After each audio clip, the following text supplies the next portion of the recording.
Good morning दोस्तों, सुप्रभातम। कैसे हैं आप सब? आपके अपने YouTube चैनल संस्कृत सफलता में आपका स्वागत है। अब तक मैंने वेदांत दर्शन की 4 वीडियो बना दी हैं, तो आप उनको क्रम से देखें और ये आपकी आज 5वीं वीडियो बनेगी, तो आप ये भी देखें। और इस चैनल पे अगर आप पहली बार विजिट कर रहे हैं तो चैनल को शेयर करें, सब्सक्राइब करें और लाइक करें और बेल आइकन को भी दबा लें, ताकि आपको सबसे पहले नोटिफिकेशन आ सके और आप वीडियो को जल्द से जल्द देख सकें। तो आइए ज़्यादा देर नहीं करते हुए आपके अपने YouTube चैनल संस्कृत सफलता में आपका स्वागत है।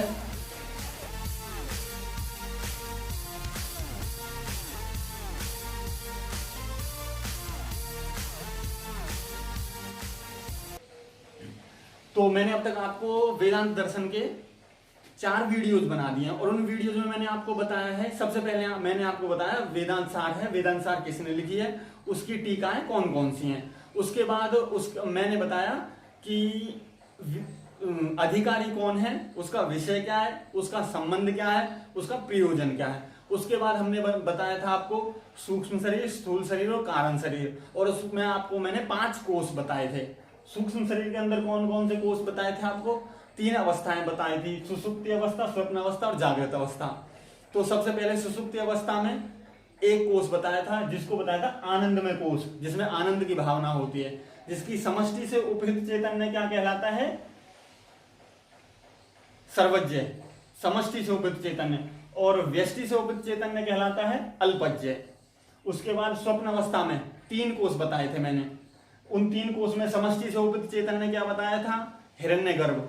और व्यष्टि से उपहित चैतन्य क्या बताया था? तेजस। जागृत अवस्था में समष्टि से उपहित चैतन्य बताया था विराट वैश्वानर, और व्यष्टि से उपहित चैतन्य बताया था विश्व। और इसमें सुषुप्ति अवस्था में कारण शरीर होता है, वो कारण होता है सबका, सूक्ष्म शरीर का और स्थूल शरीर का जो इससे निर्माण होता है वो इन दोनों का कारण होता है, इसलिए उसको कारण शरीर कहते हैं। उसके बाद दूसरा है स्वप्न अवस्था। स्वप्न अवस्था में होता है सूक्ष्म शरीर, जिसमें कितने अवयव होते हैं? 17। वेदांत दर्शन में सूक्ष्म शरीर में 17 अवयव होते हैं और सांख्य कारिका में सूक्ष्म शरीर में 18 अवयव होते हैं, जो मैंने आपको पिछली वीडियो में बताया था। और 18वां अवयव कौन सा होता है? अहंकार। और जागृत अवस्था में अन्नमय कोष होता है, और इसमें क्या होता है? स्थूल शरीर होता है। तो ये मैंने आपको पिछली वीडियो में बताया नहीं, तो मैं आपको बता रहा हूं कि सुषुप्ति अवस्था में कौन सा? कारण शरीर होता है। स्वप्न अवस्था में सूक्ष्म शरीर, जागृत अवस्था में स्थूल शरीर। और मैंने आपको शरीर के बारे में बताया कि 4 प्रकार के इन्होंने बांटे गए हैं। स्थूल शरीर को 4 भागों में बांटा गया है। कौन कौन से हैं वो आप देख लीजिए।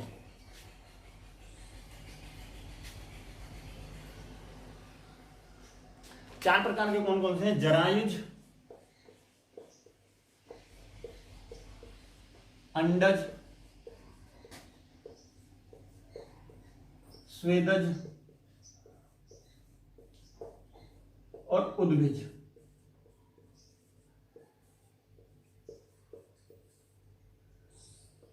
ये 4 प्रकार के शरीर इन्होंने बताए हैं। जागृत अवस्था में जब मैंने पंचीकरण आपको इससे पहले बता दिया, तो पंचीकरण के माध्यम से स्थूल शरीर की संरचना हो जाती है, जिसके अंदर 4 प्रकार के शरीर माने गए हैं। सबसे पहले क्या है? जरायुज, जो जेर से उत्पन्न होते हैं, जैसे कि मनुष्य आदि। और अंडज, जो अंडे से उत्पन्न होते हैं, जैसे मुर्गा अंडे में से निकलता है, तो वो अंडे से जो पैदा होते हैं जीव। स्वेदज, जो पसीने से उत्पन्न होते हैं, ये पसीना जैसे निकल रहा है, इससे तो कुछ नहीं निकलेगा, पर जैसे जूं आदि वो पसीने से निकलते हैं, उनको कहते हैं स्वेदज प्राणी। उद्भिज, उद्भिज क्या है? जो किसी को चीरते हैं या फाड़ कर निकलते हैं, जैसे पेड़ क्या जमीन को चीरता है फिर उसमें से निकलता है, तो वो क्या होगा? उद्भिज। तो 4 प्रकार के शरीर उन्होंने बताए, जरायुज, अंडज, स्वेदज, उद्भिज, 4 प्रकार के। ठीक है, तो ये आपका सुषुप्ति अवस्था, स्वप्न अवस्था, जागृत अवस्था, तीनों अवस्थाएं आपकी हो चुकी हैं। ठीक है, ये आप लिखते चलिए, साथ ही साथ नोट्स बनाते चलिए। और अगर आप नोट्स बनाते चलते हैं साथ के साथ और इसमें से देखें, तो आपको बुक्स उठाने की जरूरत नहीं पड़ेगी। एक बार बुक्स ले लो, ये बना लो, नोट्स बना लो, उसके बाद बुक्स रख दो और नोट्स से पढ़ो जल्दी, क्योंकि नेट का पेपर भी जल्दी होने वाला।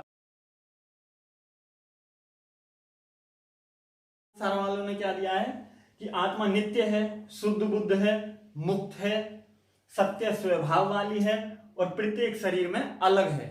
आत्मा प्रत्येक शरीर की अपनी अलग आत्मा है और वो आत्मा नित्य है, शुद्ध है, बुद्ध है, मुक्त है, सत्य स्वभाव है। तो ये उन्होंने आत्मा का लक्षण दिया है। ठीक है, उसके बाद आपको क्या बताया कि वस्तु पर एक स्टार्टिंग से चला आ रहा है कि जैसे अज्ञान हुआ तो अज्ञान से, तो आत्मा के बाद हमारा अगला विषय है अपवाद। पहले मैंने आपको बताया अध्यारोप, पहले स्टार्टिंग में अध्यारोप क्या होता है, वस्तु पर अवस्तु का आरोप, अध्यारोप। और अपवाद क्या है, उसका उल्टा, जो रज्जु विवर्तस्य रज्जु मात्रवत, जो रज्जु में रज्जु मतलब रस्सी में रस्सी का ही ज्ञान कराए, होता है अपवाद। उसका है विकार और विवर्त, ये दोनों इंपोर्टेंट हैं, इंपोर्टेंट स्टार क्वेश्चन है, इनमें से क्वेश्चन एक बनता है जरूर। विकार और विवर्त इनमें से पूछते हैं, इनकी डेफिनेशन एक जैसी है दोनों की। विकार क्या है, सत्वतो अन्यथा,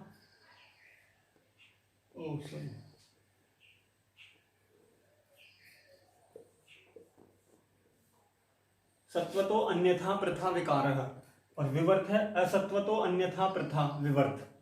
मतलब इसका विकार क्या होता है, दूध का दही,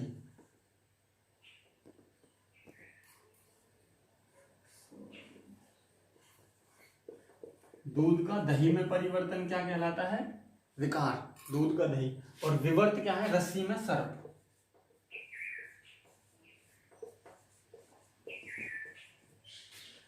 सत्वतो जो पूरी तरह वस्तु को बदल दे, दूध में दही।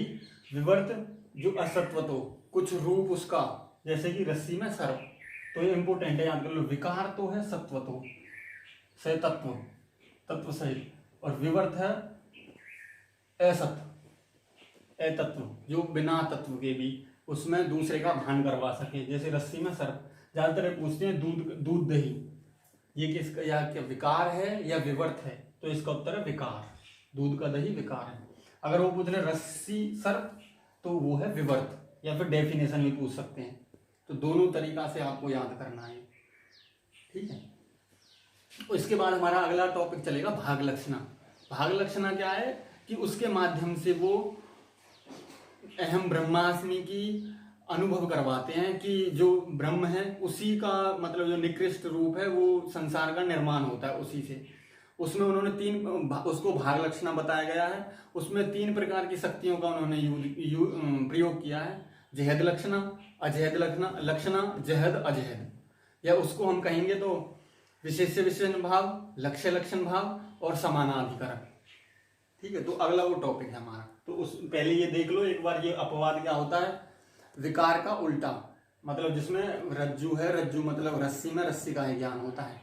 और उसका 2 वो है, विकार क्या होता है, विवर्त क्या होता है। विकार होता है सतत्वतो अन्यथा प्रथा विकार है, दूध का दही, और विवर्त अतत्वतो अन्यथा प्रथा विवर्त, रस्सी में सर्प। सतत्वतो अतत्वतो, विकार विवर्त, ये स्ट्रिक से याद कर लो। विवर्त है विकार है सत्वतो, जो वस्तु है उसी को बदलता है, ये दोनों।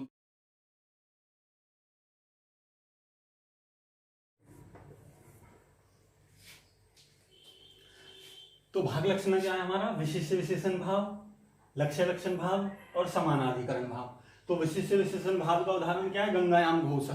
अगर वो क्वेश्चन पूछ रहा है कि विशिष्ट विशेषण भाव कौन सा है, तो गंगायाम घोष है, एग्जाम्पल देगा वो, गंगायाम घोष है, सोनो धावती, सोयम देवदत्त, या और कोई चौथा।